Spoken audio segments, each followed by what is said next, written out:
The battle for the Nexus Gate began at 0347 Galactic Standard Time, when the first Devourer scouts emerged from hyperspace into a system that should have been empty. Instead, they found the largest military force the galaxy had ever assembled, waiting for them. Captain Tay stood on the bridge of the Retribution, watching the tactical display as enemy contacts multiplied across the screen. The scout fleet they had expected was there, but behind it came something much worse. The main Devourer armada, 50,000 strong, moving like a dark tide that would consume everything in its path. All ships, this is Admiral Hyun, came, the voice of the newly appointed Supreme Commander of the Allied fleet. The former ambassador had returned to lead the desperate defense, his diplomatic skills now focused on coordinating species that had never fought together before. Execute Battle Plan Omega. Remember, if we fail here, there is nowhere left to run. The Nexus Gate was the key to the entire galaxy's hyperspace network. Control it, and you could reach any system in Council space within days. Lose it, and the Devourers would have unrestricted access to every world the Alliance was trying to protect. Nari worked frantically at her engineering station, making final adjustments to the Retribution's hybrid systems. 3 years of desperate innovation had led to this moment. Human ingenuity merged with Devourer technology to create weapons that could fight the ancient enemy on equal terms. Quantum cores are stable, she reported to Captain Tay. All weapon systems show ready. We're as prepared as we'll ever be. Around them, the combined fleet moved into position. Human ships took point, their hybrid technology making them the only vessels capable of penetrating Devourer shields. Behind them came the Council forces, Valari cruisers with their precision weapons, Nexari destroyers built for speed and maneuverability, and massive Corvani battleships that could absorb incredible amounts of damage. The enemy formation was unlike anything seen in recorded history. Devourer ships moved in perfect coordination, their black hulls seeming to absorb the light of nearby stars. Each vessel was a masterpiece of destructive engineering, built from the consumed remains of entire civilizations. First wave incoming, reported Jun from his tactical station. 3,000 ships moving to probe our defenses. All human vessels, engage at will, Captain Tay ordered.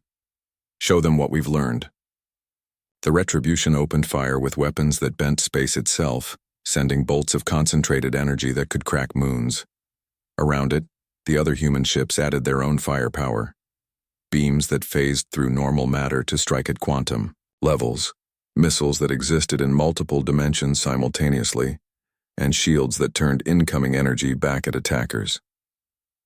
The first Devourer ships died in brilliant flashes of light, their ancient hulls finally meeting weapons that could match their technology. But for every enemy vessel destroyed, 10 more moved forward to take its place. Council forces, begin your attack runs, Admiral Hyun commanded from his flagship. Target the command vessels. If we can disrupt their coordination, we can break their formation. The alien ships of the Council fleet opened fire with conventional weapons that had been modified using human intelligence about Devourer weaknesses. The attacks were less effective than the hybrid weapons, but they forced the enemy to spread their defensive efforts across multiple targets. The battle became a deadly dance of massive ships maneuvering at impossible speeds. Devourer vessels tried to use their superior numbers to surround and overwhelm individual targets, while the Alliance forces worked to maintain formation and concentrate their firepower on priority enemies. Captain Tay watched the tactical display with growing concern.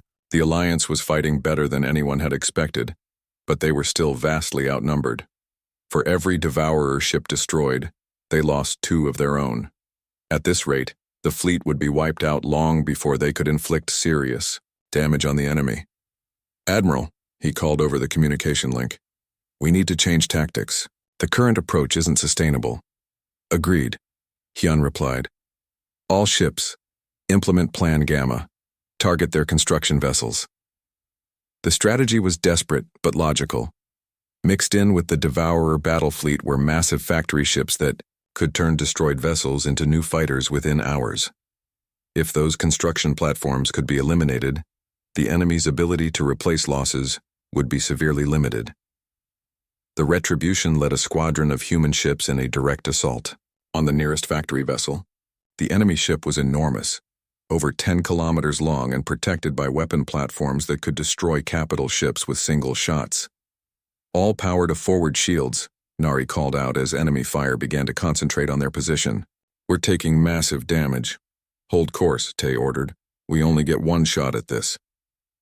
The human ships fought their way through a gauntlet of defensive fire, losing 3 vessels before they reached effective range.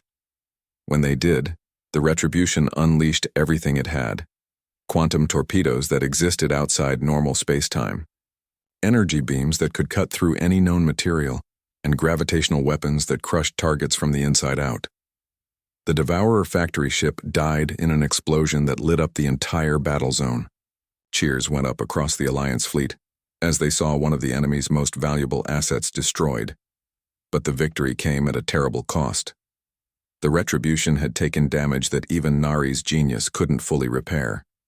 Entire sections of the ship were sealed off, weapon systems were failing, and the quantum cores that powered their hybrid technology were showing dangerous instability.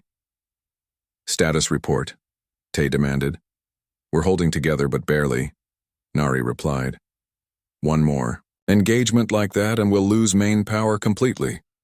Around them, the battle continued to rage. Council ships fought with desperate courage against impossible odds, while human vessels used their technological advantage to strike at vital enemy targets. But the mathematics of the situation were brutal. The Alliance was simply running out of ships. Admiral, came an urgent transmission from Admiral Chen. Enemy reinforcements detected. Another wave of Devourer vessels is approaching our position. On the tactical display, new enemy contacts appeared at the edge of the system. 10,000 fresh ships moving to support their already overwhelming force. The sight of them broke the spirit of many Alliance commanders, who realized that all their sacrifice and courage might not be enough. But Admiral Hyun's voice cut through the despair with calm determination. All ships, maintain formation. We knew this would be costly. The question is whether we're willing to pay the price to save our worlds. Captain Tay looked around his damaged bridge at the crew members who had followed him through 3 years of impossible battles. These people had given everything for the survival of their species, and now they were being asked to give even more. Nari, he said quietly, what happens if we overload the quantum cores? The engineer's face went pale as she understood what he was asking. The explosion would be significant, probably enough to take out everything within a 50-kilometer radius. Including the main Devourer command ship? Yes, but it would also destroy us and any Alliance vessels in the area. Tay nodded slowly. He had known this moment would come, the choice between survival and victory. Looking at the tactical display, he could see that the battle was lost unless someone was willing to make the ultimate sacrifice. Admiral Hyun, he called over the communication system. This is Captain Tay. I'm going to try something that should disrupt the enemy command structure. When I give the signal, all remaining ships need to be at least 100 kilometers from me. The Devourer flagship. There was a long pause before Hyun replied. The former ambassador understood what Tay was planning, and the weight of that knowledge was audible in his voice. Understood, Captain. It has been an honor serving with you. The honor was mine, Admiral. Take care of the galaxy for us. Tay turned to his crew, seeing in their faces the same grim determination that had carried humanity through 3 years of war against impossible odds. They knew what he was asking of them, and none of them hesitated. All hands, this is the captain, he announced over the ship's communication system. We're going to end this battle the only way we can, by making sure our sacrifice means something. It has been my privilege to serve with all of you. The Retribution turned toward the massive Devourer command ship, its damaged engines straining to build up speed for one final charge.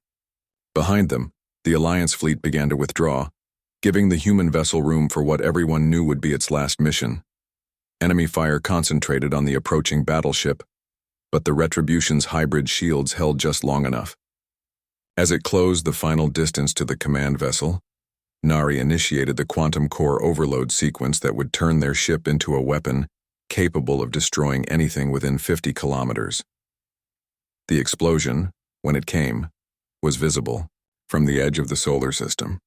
The Devourer command ship, along with dozens of nearby vessels, simply ceased to exist in a blast of energy that temporarily outshone the local star. With their command structure destroyed, the remaining Devourer ships fell into chaos. Some continued fighting, but without coordination, they became easy targets for the surviving Alliance forces. Others attempted to retreat. The emergency session of the Galactic Council was unlike any meeting in their 1,000-year history. Representatives from every member species crowded into the great chamber, their faces showing fear, disbelief, and anger. At the center of it, all stood the three humans who had just delivered the most terrifying news the galaxy had ever heard. One, the human xenoarchaeologist, stood beside a massive holographic display showing ancient ruins on a dead world at the galaxy's edge. She was a small woman with gray hair and tired eyes, but her voice carried the weight of absolute certainty when she spoke. The first ruins were found by pure accident, Juan explained to the silent chamber. A mining expedition to a dead system discovered structures that were millions of years old. At first, we thought they were just another extinct civilization. Then we found the warning messages. The hologram changed to show alien writing carved into metal walls. The symbols were sharp and angular, like wounds cut into the universe itself. Below the alien text, human translations appeared in simple words that chilled every being in the chamber. Beware the devourers from the void. They consume all. They spare nothing. When the dark fleets wake, all light dies. A murmur of unease rippled through the assembled delegates. The Volari representative leaned forward, her musical voice strained with disbelief. These could be fake. Humans could have created these ruins to justify their return. Min stepped forward from his position near the back of the chamber. He was a combat veteran, and his body showed the scars of battles that had lasted for years. His left arm was mechanical, replaced after a devourer weapon had destroyed the original. His face was marked with burn scars that no medical technology could fully heal. I was there when we made first contact, Min said. His voice was quiet, but it carried to every corner of the vast chamber. 3 years ago, I commanded the exploration ship Dawn's Edge. We were investigating a signal from the outer rim when we found them. The holographic display changed again, showing a recording from Min's ship. The image was grainy and broken, but clear enough to see what had happened. A massive black vessel, kilometers long, hung in space above a planet that was being stripped apart. Great machines were tearing the world to pieces, feeding raw matter into the alien ship's construction bays. They didn't notice us at first, Min continued. We watched for 6 hours as they completely consumed that world. Every mountain, every ocean, every grain of sand, all of it went into their ship. When they were done, there was nothing left but empty space. The recording showed the moment when the Devourer ship detected the human vessel. Weapons that could crack planets focused on the tiny exploration craft. The Dawn's Edge managed to escape, but barely. My ship carried 87 crew members, Min said. I was the only survivor. The others died buying time for our escape so we could bring back this warning. Lee, the human strategic analyst, activated her own displays. Charts and graphs filled the air above the delegates, showing movement patterns that painted a picture of methodical destruction spreading across the galaxy's rim. We've been tracking their expansion for 3 years, Lee explained. They don't move randomly. Every attack is planned, calculated to provide maximum resources for their fleet's growth. They're not just destroying civilizations, they're farming them. The data showed dozens of star systems that had gone silent over the past 2 years. At first, the disappearances had seemed random. Now, with human analysis, the pattern was clear. The Devourers were working their way systematically toward the galaxy's populated core. How many ships do they have? Asked the Nexari delegate, his gray skin pale with fear. Conservative estimate: 50,000 combat vessels, with 10 times that many support and construction ships, Lee replied. And they're building more every day using the matter they consume. A stunned silence filled the chamber. 50,000 ships was more than the combined fleets of every council species, and that was just what the humans had been able to count. What about their technology? Asked Admiral Chen, who had been given special permission to attend the session. How do their weapons compare to ours? Min gestured, and the holographic display showed footage from human battles with Devourer forces. The images were horrifying. Council standard weapons bouncing harmlessly off Devourer hulls, while alien energy beams cut human ships in half with single shots. Their shields can stop anything in the Council arsenal, Min explained. Their weapons can destroy a capital ship with one hit. Their hulls are made from some kind of adaptive metal that gets stronger when it's damaged. Fighting them with conventional tactics is suicide. Then how did you survive? The Valari asked. By learning to fight like them, Admiral Yoon said, stepping forward. She activated new displays showing the construction of the Retribution and other human ships built with hybrid technology. We salvaged what we could from their wrecks and reverse-engineered their methods. The chamber erupted in shocked voices. The idea of using enemy technology was controversial enough, but the images showed humans working alongside captured Devourer machines, learning to use weapons that could destroy worlds. You collaborated with them? The Nexari delegate demanded. We learned from them, Yoon corrected. The Devourers are machines, not living beings. They have no concept of betrayal or alliance. They exist only to consume and expand. We found damaged facilities they had abandoned and studied their technology until we understood how to use it against them. One activated another display, showing the interior of a massive alien structure. Human scientists worked among towering machines that bent space and time to create weapons of impossible power. This facility taught us everything we know about Devourer technology, one explained. How their ships are built, how their weapons work, how their expansion patterns operate. Most importantly, it taught us how to hurt them. The display showed human ships engaging Devourer vessels in more recent battles. This time, the humans were winning. Ships built with hybrid technology could penetrate Devourer defenses and destroy the ancient machines that had consumed entire civilizations. The Retribution is the first of a new class of warship, Captain Tay said, speaking for the first time since entering the chamber. It combines human tactical thinking with Devourer engineering. It can fight their ships on equal terms. 1. Ship against 50,000, the Valari said. Those are not good odds. No, Tay agreed. That's why we need the Council's help. Every ship you can spare, every resource you can provide. This isn't just humanity's war anymore. It's everyone's. Va. The Council speaker, the ancient crystal being that had presided over humanity's exile 3 years earlier, finally spoke. Its voice was like the sound of wind through caverns. You ask us to trust you after we cast you out. You ask us to work with technology that could corrupt our own people.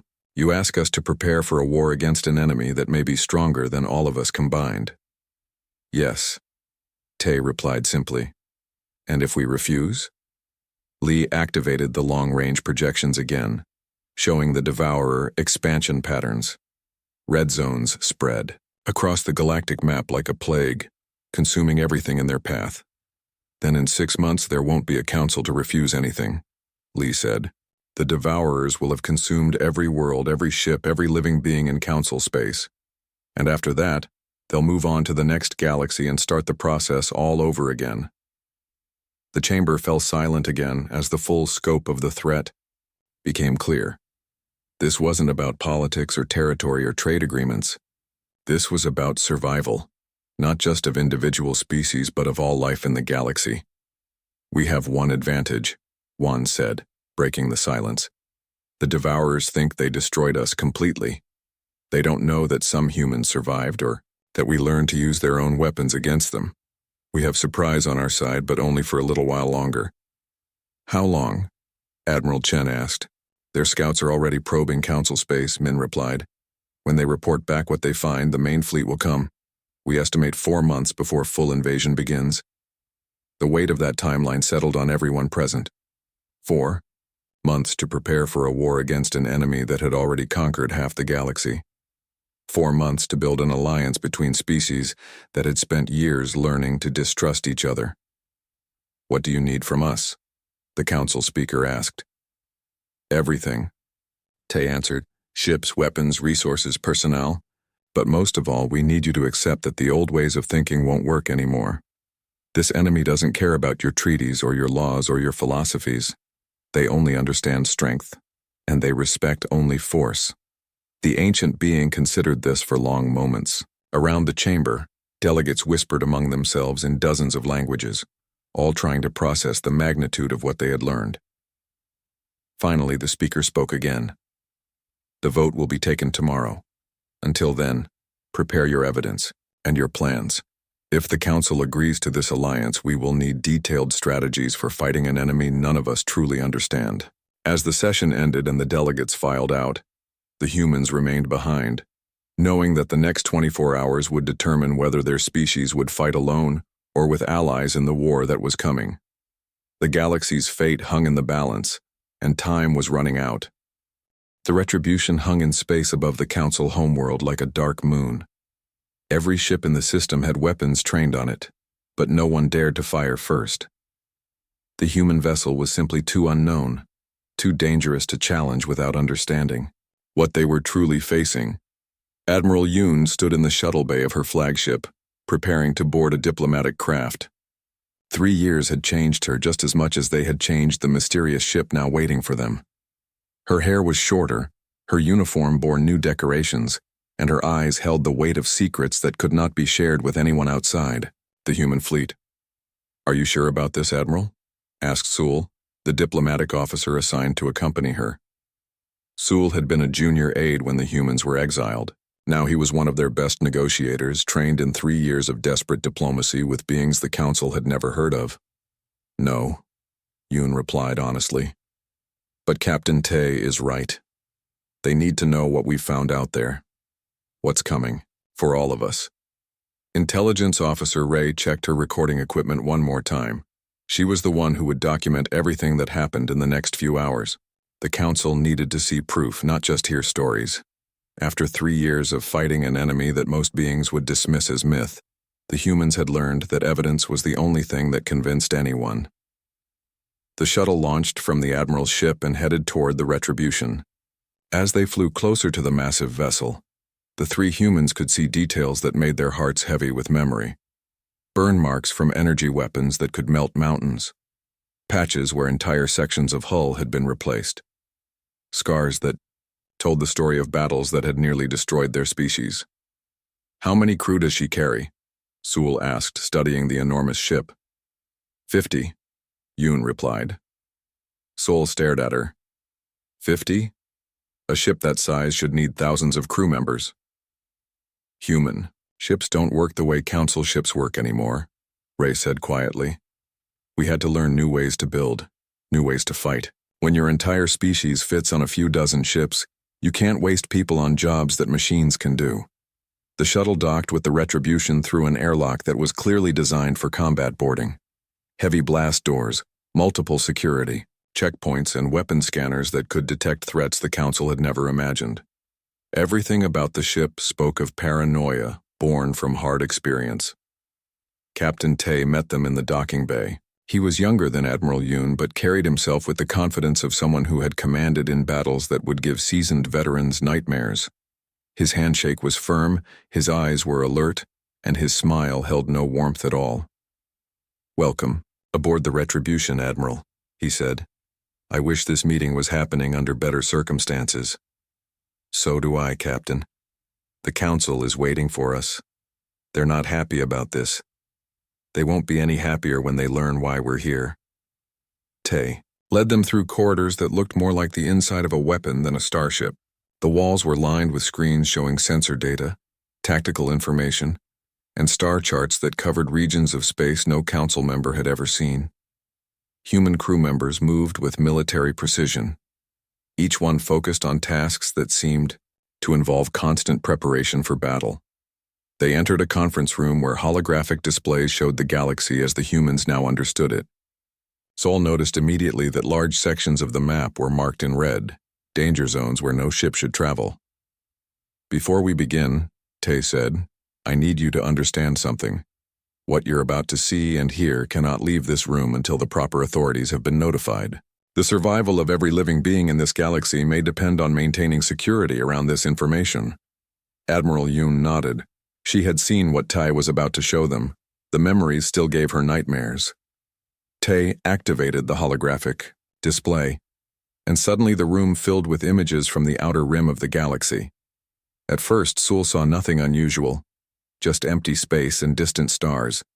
Then the view changed, and he gasped in horror. Entire star systems were gone. Not destroyed. Gone. Where planets and suns should have been, there was only empty space filled with strange metallic debris. Something had eaten whole solar systems, leaving nothing behind but the indigestible remains of their metal cores. This is what we found. When we left Council Space, Tai explained, at first we thought it was some kind of natural disaster. Then we found the ships. The display changed again, showing massive vessels unlike anything in Council records. They were kilometers long, made of black metal that seemed to absorb all light. Their designs were angular and cruel, built for one purpose: destruction on a scale that could empty galaxies. We call them devourers, Tai continued. They're machines, built by a civilization that died out millions of years ago. They were created to consume resources, metal, energy, organic matter. Everything that could be turned into more ships, more weapons, more devourers. Sol found his voice at last. This is impossible. The Council would know if something like this existed. The Council forgot, Admiral Yoon said. Your oldest records. Mention them but as myths and legends. Ancient stories about the Star Eaters who came from the void to devour worlds. You thought they were fairy tales. They're not myths, Tai said grimly. They're sleeping fleets, hidden in the dark between galaxies, and something has woken them up. The holographic display showed more images. Human ships engaging the devourer vessels in desperate battles. The humans fought with courage and skill, but they were vastly outnumbered. For every devourer ship destroyed, 10 more seemed to take its place. How long have you been fighting them? Ray asked. 2 years and 8 months, Tai replied. We've lost 60% of our fleet and 40% of our population, but we've also learned how to hurt them. He gestured, and the image changed to show the retribution itself under construction. Humans worked alongside strange alien machines using technology that looked like nothing the Council had ever developed. We found one of their construction facilities, Tai explained. Heavily damaged, mostly abandoned, but still functional. We learned how their technology works, how their ships are built, how their weapons operate, and we built this ship using their own methods against them. Saul stared at the images in growing horror. You're using their technology, isn't that dangerous? Everything is dangerous now, Tai replied. The question is whether we want to die fighting or die hiding. Admiral Yoon stepped forward. Show them the projection, Captain. Tai nodded and changed the display one more time. Now it showed the galaxy as it would look in 6 months based on the Devourer's current expansion rate. System after system turned red as the ancient machines consumed everything in their path. The wave of destruction was heading directly for Council space. They'll reach your outer colonies in 4 months, Tai said. The core worlds will fall within a year, unless we stop them. We? Sewell asked. Humanity and the Council, fighting together. It's the only way either of us survives. Ray was recording everything, but her hands were shaking. How many of them are there? We estimate somewhere between 50 and 100,000 ships, with more being built every day from the matter they consume. They're an army designed to strip entire galaxies clean of life. The room fell silent as the full horror of the situation sank in. The Council had spent 3 years congratulating themselves on removing humanity's dangerous influence from their space. Now they discovered that humanity had been fighting for the survival of everyone in the galaxy. What do you want from the Council? Admiral Yoon asked, though she already knew the answer. Everything, Tai replied. Every ship, every weapon, every resource you can spare. And more than that, we want humanity's exile officially ended. We want full Council membership and a voice in the War Council that's going to plan our defense. The Council will never agree to that, Sol said. They'll want proof, verification, independent confirmation. There's no time for politics, Tai interrupted. The Devourers don't care about your treaties and procedures. They'll consume your worlds whether you believe in them or not. Admiral Yoon checked her chronometer. How long do we have to convince them? The advanced scouts are already in council space, Tay said quietly. Your outer monitoring stations went silent 3 days ago. You just haven't noticed yet because the Devourers don't leave survivors to send warning messages. The weight of his words hit everyone in the room like a physical blow. The attack had already begun. While the council debated and argued, their people were already dying. We need to get to the council chambers immediately, Sol said. Yes, Tay agreed. Because in about 6 hours, your long-range sensors are going to detect a fleet of Devourer ships heading for your core worlds. And when that happens, you're going to realize that your choice isn't whether to trust humanity. It's whether you want allies in the fight that's coming. The meeting ended, and the humans prepared to face the same council that had exiled them 3 years ago. But this time, they would not be asking for acceptance. They would be offering survival. The battleship appeared without warning in the outer reaches of council space. One moment the sensors showed empty void, and the next moment there was a ship unlike anything the galaxy had ever seen. Captain Tay stood on the bridge of the Retribution, watching the alien space grow larger on the main screen. His uniform was different from the ones worn by human ambassadors 3 years ago. It was black with silver trim, and it bore the scars of many battles. His face was harder too, marked by things no council member could imagine. Report, Tay said to his tactical officer. Jun looked up from his console. His young face was serious and focused. Council patrol ships are moving to intercept us, Captain. 12 vessels so far, with more coming. Let them come, Tay said. They need to see what we have become. On the other side of the bridge, Chief Engineer Nari was checking her readouts. The woman who had helped design this impossible ship was small and quiet, but her mind was sharp as any blade. She had spent 3 years turning theories into reality, and now her creation was about to face its first real test. All systems are running perfectly, Captain, Nari reported. The quantum cores are stable. Weapon systems are ready. We can handle whatever they throw at us. The Retribution was 2 kilometers long and half a kilometer wide. Its hull was dark gray metal that seemed to absorb light rather than reflect it. Strange patterns ran along its sides, not decoration, but part of the ship's advanced systems. Energy flowed through those lines like blood through veins. The ship's design was impossible by council standards. It was too big to be fast, yet it moved like a fighter. It was too heavily armed to have good shields, yet energy readings showed defenses that could stop planet-killer weapons. Everything about it challenged what the aliens thought they knew about starship construction. Incoming transmission from the lead council ship, reported the communications officer. Put it on screen, Tay ordered. A Nexari face appeared on the main viewer. The alien's gray skin was darker than usual, showing fear and anger. Unknown vessel, you are in violation of council space. Identify yourself immediately and prepare to be boarded. Tay stepped forward so the alien could see him clearly. I am Captain Tay of the human battleship Retribution. We are here on official business. The Nexari commander's eyes went wide. Impossible. Humans were banned from council space. You have no right to be here. Rights are earned, not given, Tay replied. We have business with the Galactic Council. Stand aside. Negative. You will power down your weapons and prepare for inspection. Any resistance will be met with force. Tay looked at Jun, who nodded and touched his controls. On the screen, the space around the council ship suddenly filled with targeting indicators. Every human weapon was locked onto every alien vessel. You are outgunned and outmatched, Tay said calmly. Your 12 ships cannot stop us. Your entire fleet cannot stop us. Do not make us prove this point. The silence stretched for long moments. Finally, the Nexari commander spoke again. What do you want? Safe passage to the council homeworld. Nothing more, nothing less. More council ships were arriving every minute. Soon there were 50 vessels surrounding the Retribution. Cruisers, destroyers, and even a few capital ships moved into position. It was enough firepower to level a small moon. But the human ship did not slow down or change course. It continued toward the heart of Council space, as if the alien fleet was not even there.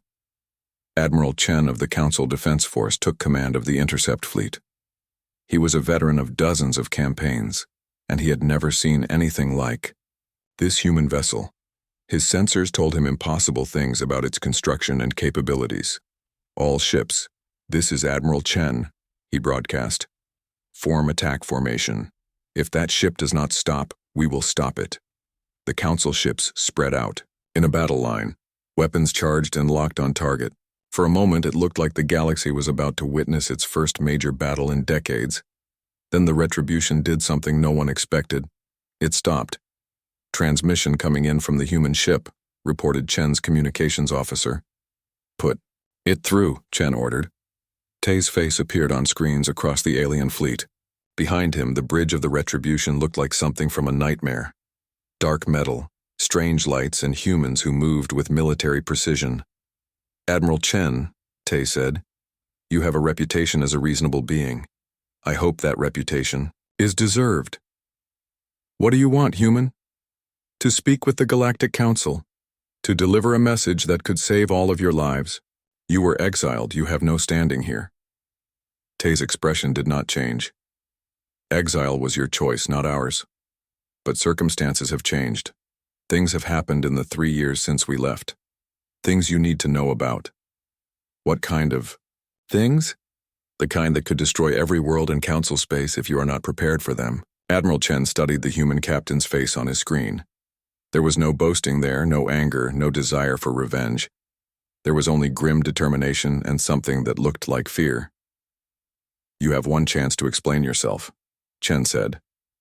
"Not to you," Tay replied. "To the Council. All of them. Together." "That's impossible. The Council will not meet with exiled humans. They will when they see what we have learned, when they understand what is coming." Behind Tay, other humans worked at their stations.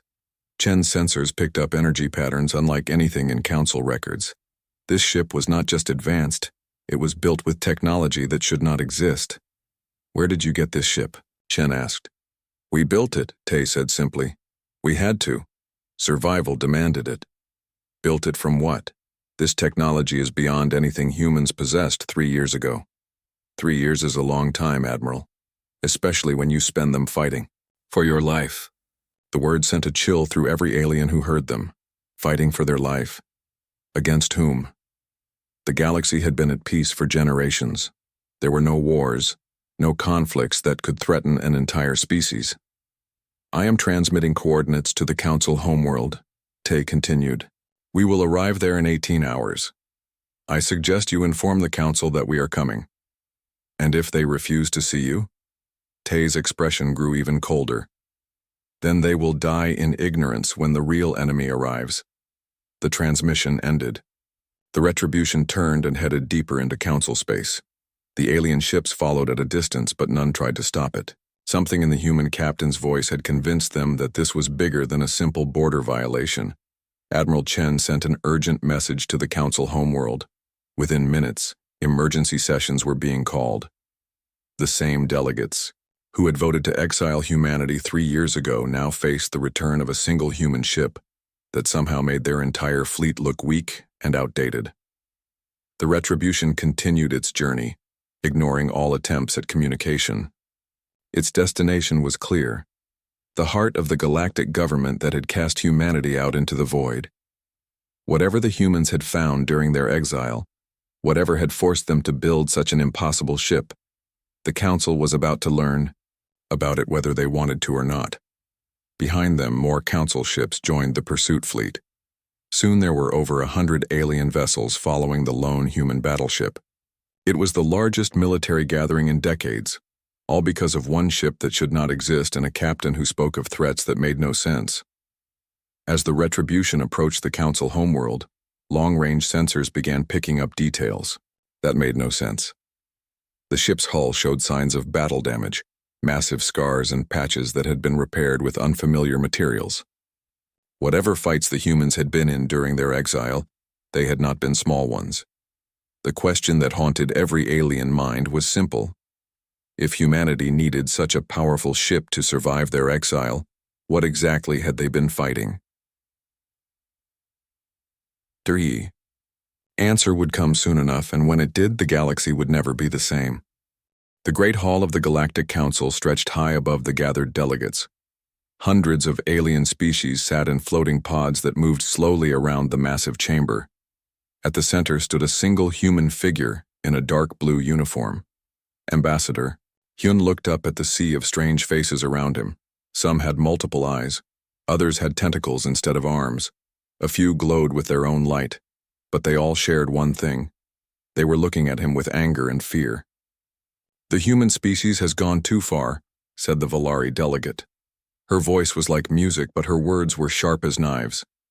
"They expand into every system they find. They build weapons first and ask questions later. They are dangerous." Hyun stepped forward. His voice was steady and strong. "We explore because we want to learn. We build defenses because the galaxy is not always safe. Everything we do is to protect ourselves and our allies." A rumble of disagreement swept through the chamber. The Nexari delegate rose from his pod. He was tall and thin, with gray skin that seemed to shimmer in the light. "Protect yourselves?" the Nexari said. "Your ships carry enough weapons to destroy moons. Your colonies are really military bases. You call it protection, but we call it preparation for war." Hyun felt his aide Bo step closer behind him. Bo was young but smart. He had warned Hyun that this day might come. Now it was here, and there was nothing they could do to stop it. "The Terran Federation has followed every rule," Hyun said. "We have signed every treaty. We have shared our technology and our knowledge. What more do you want from us?" "We want you gone," said a voice from high above. It was the council speaker, an ancient being that looked like a floating crystal. "The vote has been taken. It was unanimous. Humanity is no longer welcome in council space." The words hit Hyun like a physical blow. Around him, hundreds of aliens nodded their agreement. Not one spoke in humanity's defense. Not one questioned the decision. Kira, the human military attaché, moved to Hyun's other side. Her hand rested on her weapon, but she would not draw it. Not here. Not now. She had been a soldier for 20 years, and she knew when a battle was already lost. "You have 30 days. The speaker continued. "All human colonies, bases, and outposts must be evacuated from Council territory. All human ships must leave Council space. Any humans who remain after that time will be considered criminals." Hyun looked around the chamber one more time. These beings had been allies. Some had been friends.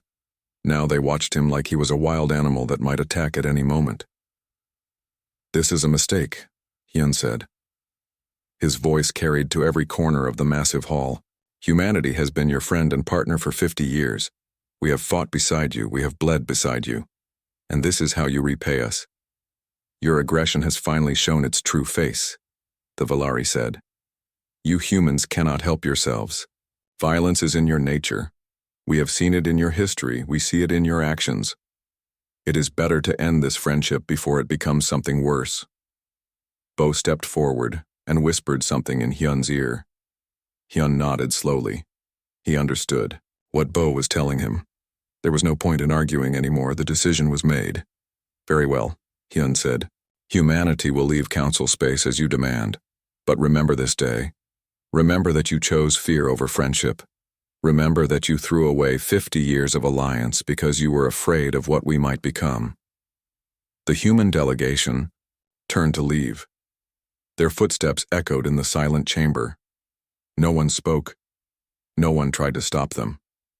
The great doors of the council hall closed behind them with a sound like thunder. Outside in the corridor, Bo finally spoke. "What do we do now?" "We go home," Hyun said.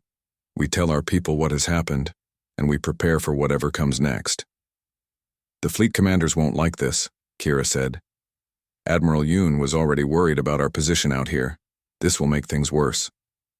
"Admiral Yoon will follow orders," Hyun said, "just like the rest of us." The three humans walked through the station corridors toward their ship. Other beings stepped aside to let them pass. Some stared with curious eyes.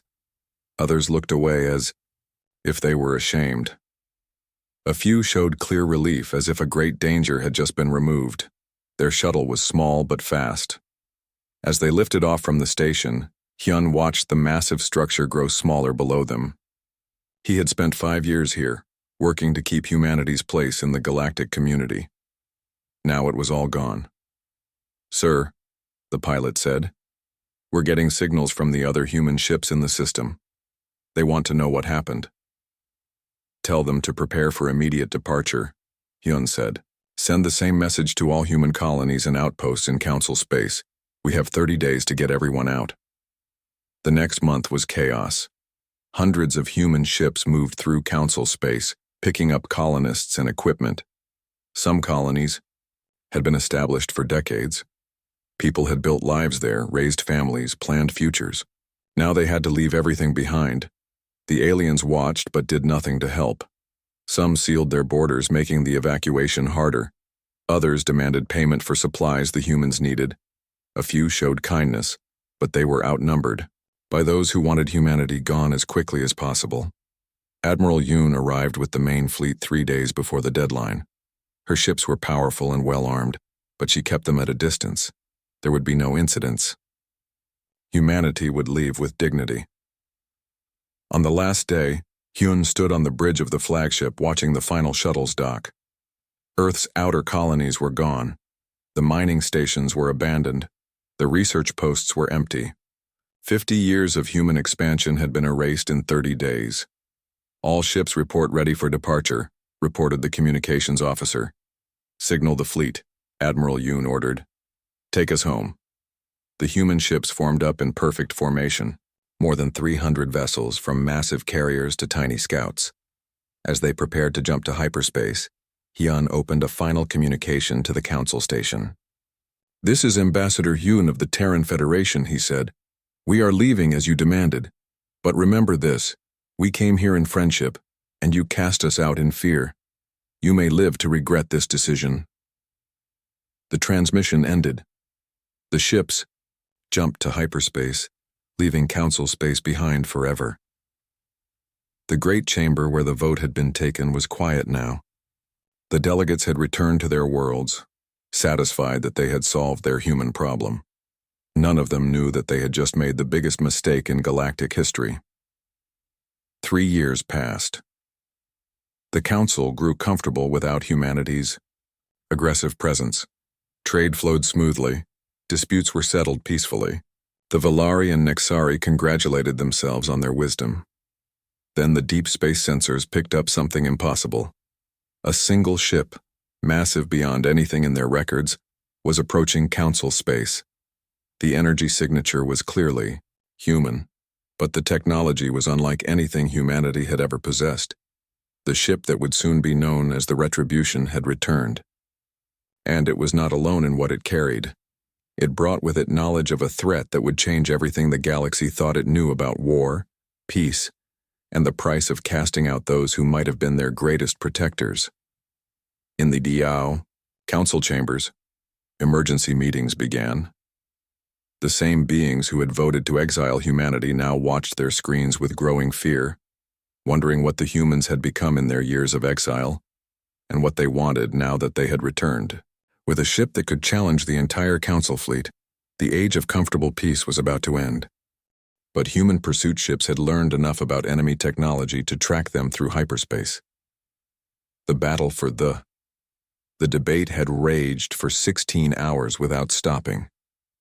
In the great chamber of the Galactic Council, delegates argued with a passion born of desperation.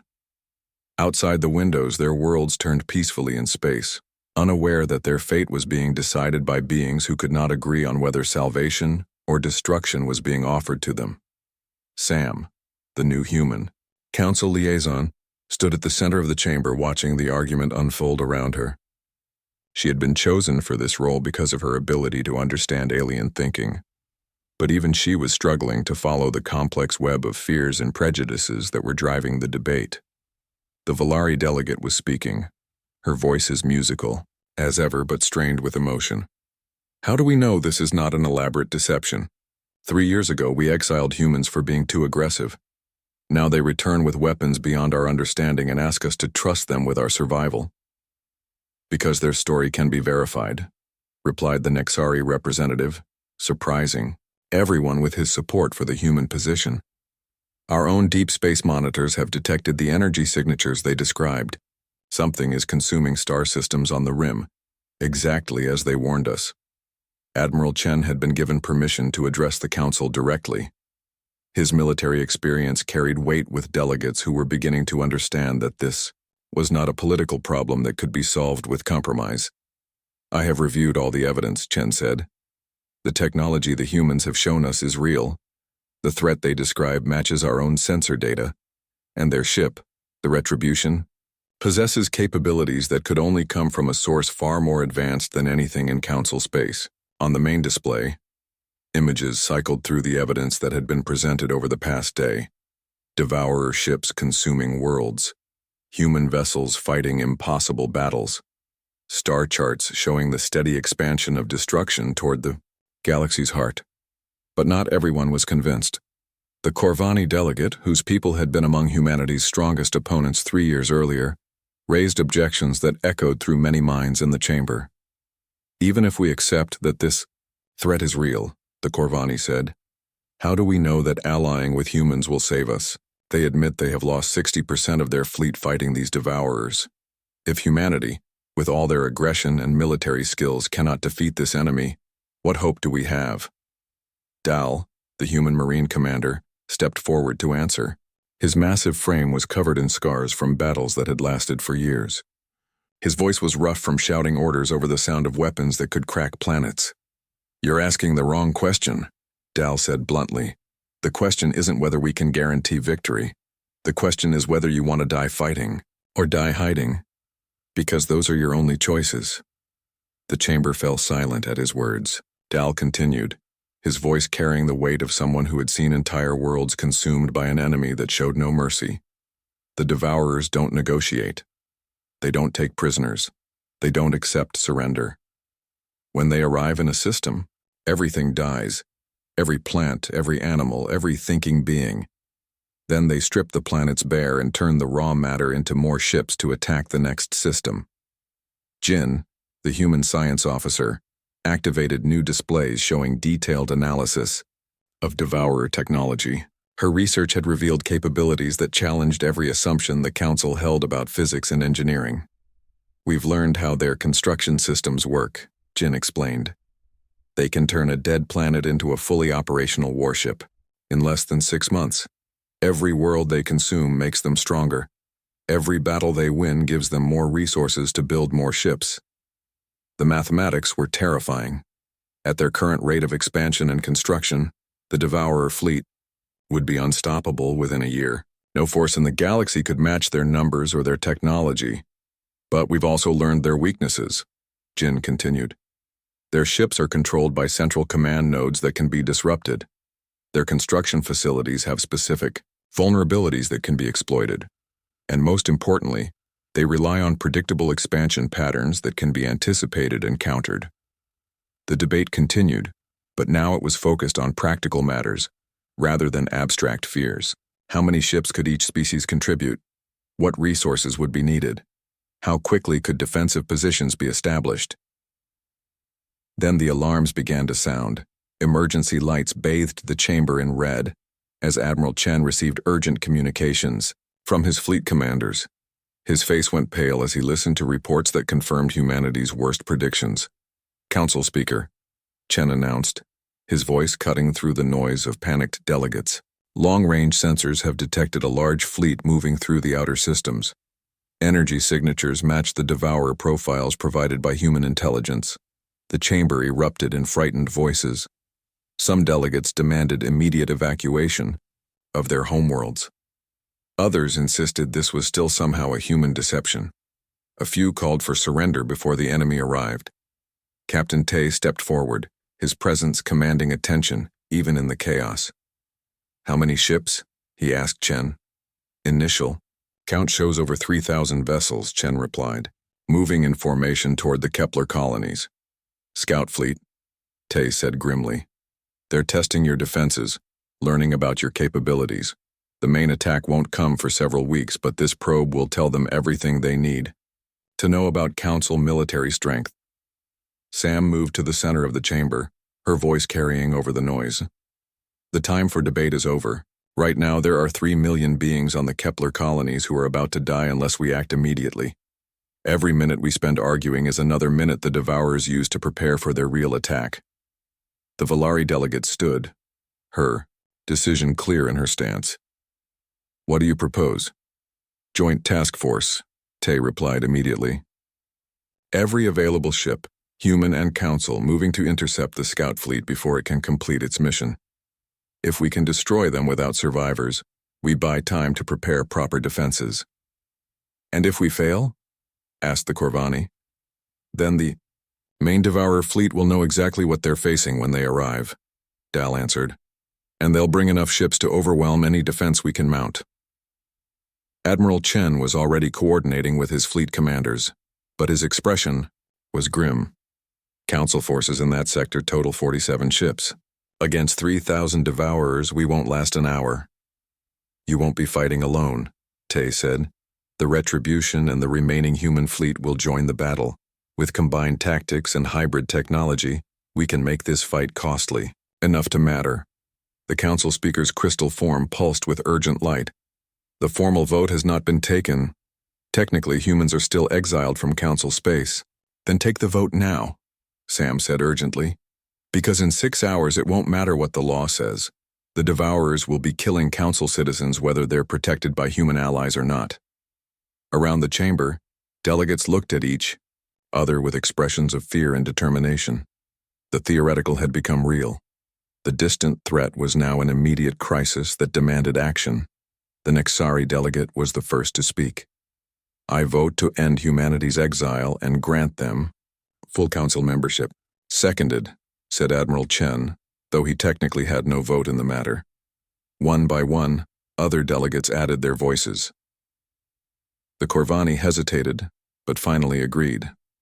The Valari took longer, clearly struggling with old fears and prejudices, but eventually nodded their consent. When the count was finished, the vote was close but clear. Humanity's exile was ended by a margin of 3 votes. Welcome back to the Galactic Council, the speaker announced formally. Now let's see if any of us survive long enough for it to matter.